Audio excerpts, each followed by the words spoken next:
even if we had ideal zoning, ideal permitting, we would still have this problem of cyclicality of cycles, booms and busts in construction, leading to an undersupply of housing.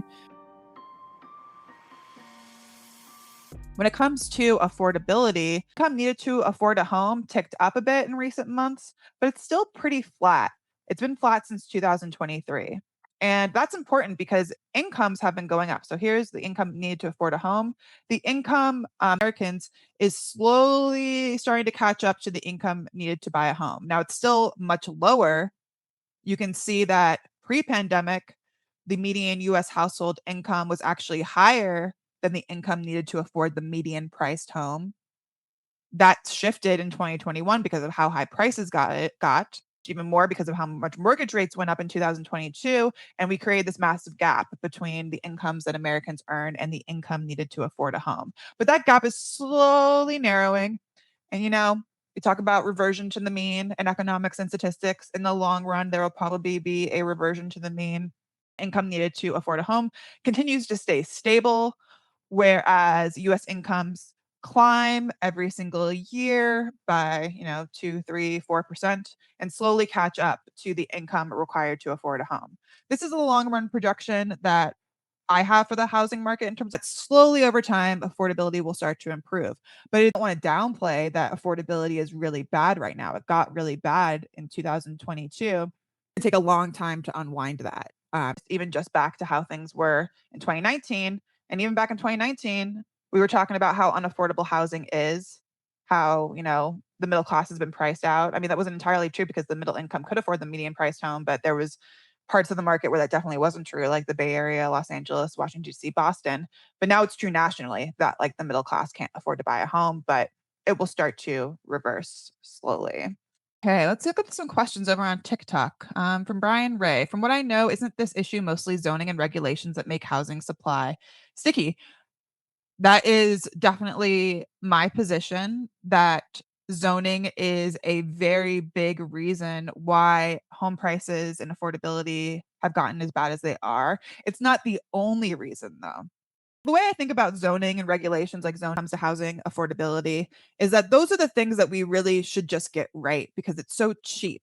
There's no cost to upzoning. You just change the regulation from a lot being zoned for a single family home, a single individual home on a lot, to allowing for multifamily housing where you can put a duplex, a triplex, multiple units on that lot, and that increases supply of housing. And it doesn't cost the government anything. They don't have to raise any tax revenue to make this change that would increase the supply of housing. So it's kind of a no-brainer, and yet we don't do it because NIMBYs get in the way. They block housing zoning reform because they don't want more housing in their neighborhoods. They don't want those homes on large lots turning into multifamily units. There's lots of reasons for this. Sometimes they don't like the aesthetic change. Sometimes they think that having more housing would mean that their home would be worth less. Sometimes they don't want the traffic, implied traffic. I mean, traffic is its own problem that you need to solve through public transit, but sometimes that's the reason. Sometimes they don't want low income people or the wrong kind of people being able to afford to live in their neighborhoods in these lower priced, more dense homes. So it doesn't cost us anything to upzone. It the NIMBYs don't like it, but I don't think the NIMBYs should get a vote because they, for the most part, are homeowners who already have secure housing. That's why they don't see the benefit of building more housing. But upzoning and permitting reform, which means that you allow homes to be built quicker, it will definitely help. It doesn't cost us anything. But it's not going to fully solve the problem. There are reasons why we have less housing supply and there is demand that are much more structural. Housing is cyclical. And what that means is that when the economy is doing really well and people have a lot of money to spend, and they want to spend more money on apartments, spend more money on homes, builders dive right in and they build a lot of housing. These builders never anticipate that the good times aren't going to last forever and that by the time they're done building housing, every other developer, every other competing developer is also building housing. There will be more supply, which in and of itself drops down prices.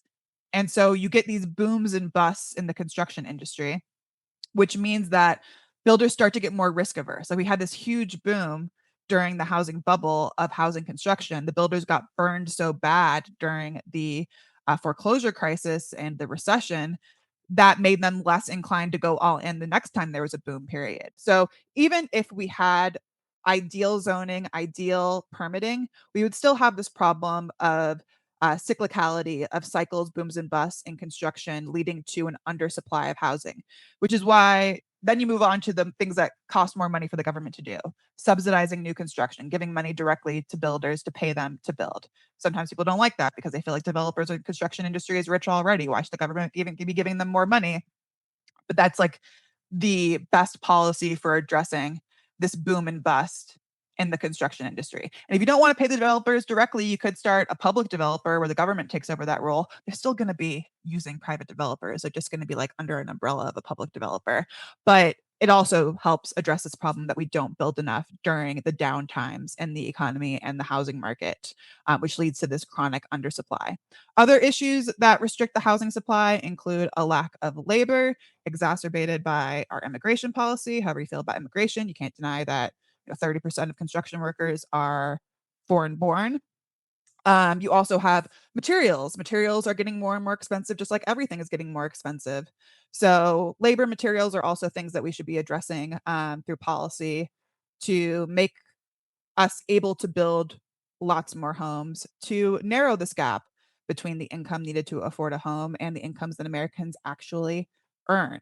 Now, you could also think about policies that directly address how much income Americans earn. Like, that would be beneficial to people for multiple reasons if they could have more money in their pockets, and you could address that through, like, tax reform, for example, to give more money to middle income Americans. But in a restricted housing supply where you have single family zoning where builders can't build, that ends up driving up the price of housing even more. So if you really want to make housing more affordable, yes, it's nice to focus on income, but you also have to focus on the supply side.